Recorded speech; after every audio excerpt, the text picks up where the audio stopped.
Hello and welcome to this review for Transformers Rise of the Beast Studio Series 100 Bumblebee.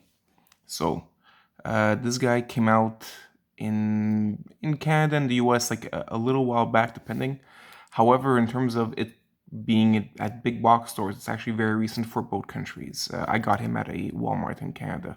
This is the box. It's the one that features an open space inside. I don't want to spend too much time on it. What I want to get to is more the toy itself.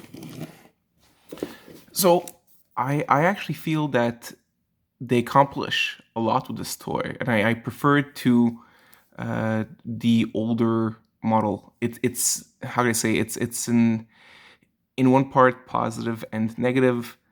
He is simpler, more streamlined. I think it works really well in terms of his overall look and the transformation. However, at the same time, I do feel I'm getting a lot more with this toy, even though this one is a more pleasant transforming experience, if that makes any sense. So well, look, first comparison. This compared to the mold that we've had recycled several times within the Studio Series line. So here's one of the Bumblebees, and I believe it's from the Dark of the Moon line, and and next to his Rise of the Beast version. We'll compare car mode with the a more apropos uh, Chevrolet 70s Camaro later. For now, I just want to show that so it's a totally different mold than that one. It does not reuse any of the bits either transformation wise. So that's what I find very interesting about this mold this time around. So we just come with two accessories. It's this cannon and sword weapon or blade weapon, so the cannon can go as if his hand's transforming into it, and the blade is more of the type where it looks like it's, as you saw, it's a very nice tight fit, and you just plug it normal. I'm sure it's nobody's gonna be confused by how to do it. And here's his blade weapon. They do store in robot mode.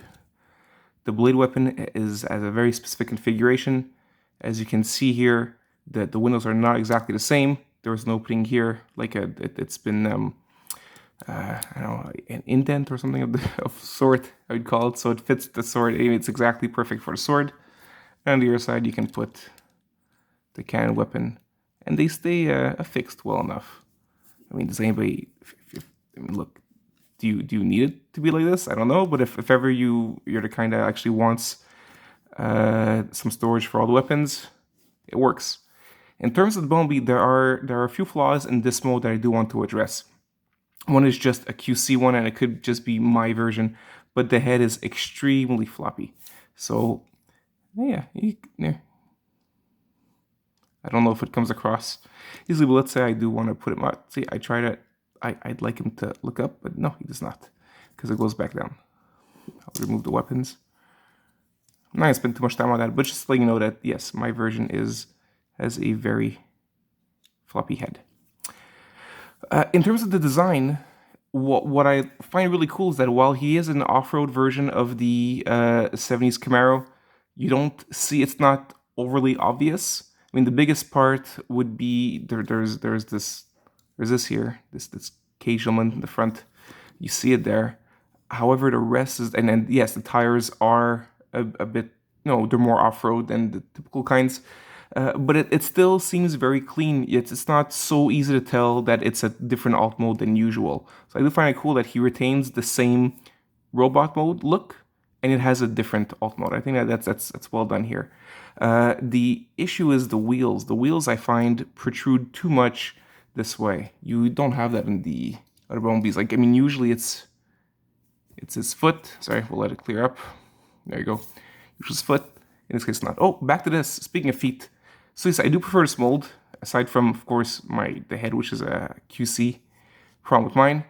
I always found this overly complicated and having too many panels that just, and it's like just too easy for, like here, too easy for things to be loose. It happens with the feet too. I did not like these feet that would just be transformed this way. These are much more standard, as I'll show you. There's a nice ankle rocker that has a bunch of range of motion here. These I like these nice big sturdy feet, which is something that comes from the Bumblebee movie previously, right? Where the Volkswagen version had feet like this too. So it's a nice cross between, what we had before and the different kinds of films. So I just have to, is it? Yeah, there you go. Make it a bit better. So I think it looks really good. Like I said, issue is the protruding wheels in terms of the look and my QC problem here. There's another issue that we'll get to when we get to the car mode. Now I'll get to the transformation. As I said, he's much simpler than the other ones. We'll get right to it. We'll start with here. There's these panels that you take out for what I always like when they fill out the legs with stuff like this, so he doesn't look like he's has any gaps or such. We're gonna put the feet in here, and when we do that, we have the back of the car that is going to, all in one motion, it's gonna transform that area. It clicks really well, very satisfyingly. So you see, it's a lot more streamlined than the other ones before. Now, if that's a good thing or a bad thing, it's up to you. And you can close it up. See the back? That's it. The back is done. Back of the car is done. So we're gonna put together, and it's there you go. Very satisfying clicks with this guy. Now here, we're going to lift this part. I'm gonna first, they tell you later in the instructions to do it, and it's not very clear when they do. I'm gonna take this part, the lights in the front, headlights, and just put them like this, so it'll be easier to transform later. This lifts up. One thing I do find really fun, so he does have some detail in the chest here. What's fun is that when you lift this up, I'm gonna lift it a moment, and I'm gonna also at the same time unfold everything that we have that was stored in his back.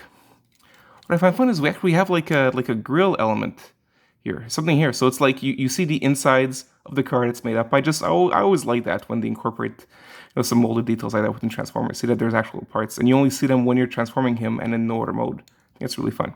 Now for the head, I'd leave it on the side because that is accurate too, as we saw in Bumblebee movie. Bumblebee does have a visible head syndrome when you're looking under it, so we keep it that way. The arms, you're going to rotate them inward. This whole area now, we're going to have it come to the front here. Okay, just gonna the head.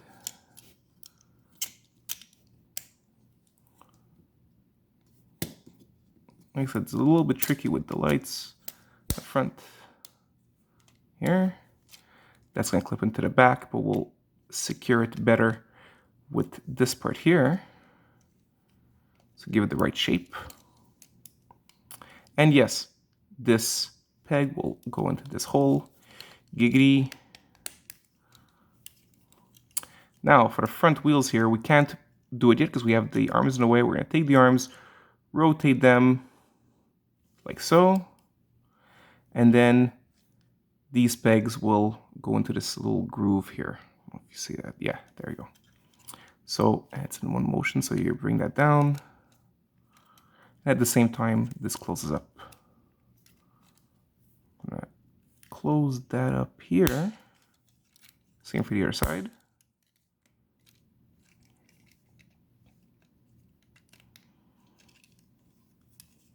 Just make sure everything is good.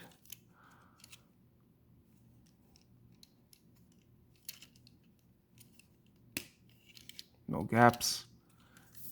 And here's the car mode. So it's a 70s Camaro that's been pimped up, but to be more off-road. So you do have a cage element here. You have this in the back, the bigger wheels.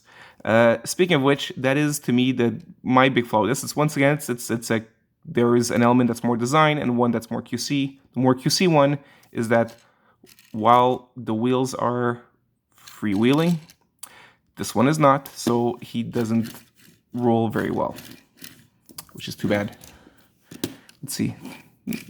I'm realizing it's a problem with most Bumblebees. Just to compare with a previous studio series one that also, that transformed to the 70s Camaro. So there they are. So that's the problem. The problem that is more design based is here. It's with the visible arm right underneath. See, if I compare it, this one does not have that. Well, this one does. So like I said, problem with QC, problem with the design. It could have been done better. And there's a lot, it's very roomy. There's a lot of room in here. I'm sure they could have found a way to put the arms there. I don't know if I don't think it would have made it overly complicated. Like I said, this is already a much simpler toy than, his head still bobbles in this mode. This is a much simpler toy than this one, which is, similar mold that we had to this. So it's a much simpler Bumblebee. What's fun about that is that it's, it's surely intentional. Since he's, the kid favorite character, it does make sense that that toy does have a more simple transformation. So that the kids that do get it will be, happy, since these are in the same toy aisles as, for toys that cater to young kids. But at the same time, for collectors, there is not much going on with this toy in terms of transformation. It's much more simple. So in the end, I'm very much mixed on it, because even though it looks fine, has nice streamlined transformation, I do appreciate, I like this more than the other mold. You are still paying the same and even more because the prices went up for something that is simple. So I'm very much torn on it. Let's see. In terms of, there's issues with the paint all the time. Like, for example, you'll see here it's a nice solid line that goes, the whole rim. Well, here it doesn't, so it just looks off. Those are little nitpicks. The point is, I wouldn't have those nitpicks if I paid less for it. So the way I'd say it is, I think this is a decent toy to pick up. However, I would recommend doing it on sale. Before I forget, he does store his weapons in this mode too. So, and you have to do it on the other side. So in robot mode, you store, you plugged it in his arm with these pegs, and it's gonna be in this with this peg in the car mode. One moment. Here, and no, it doesn't. You don't even see it. And there's a peg here that's actually not obvious because it's all painted black, but there is a peg here. They're not symmetrical, and that's going to. There's a peg hole here, and the peg will fit there. I never like doing it, so I usually don't. But look, for the sake of completing this review, for you to see it, that's how it looks like. And if you like to, like I said, in robot mode, if you like to store all your weapons, Hasbro provides that. So that's the review. Let me know if you like it. Let me know if you'll pick it up. And hopefully this helped you out. Take care all. Bye.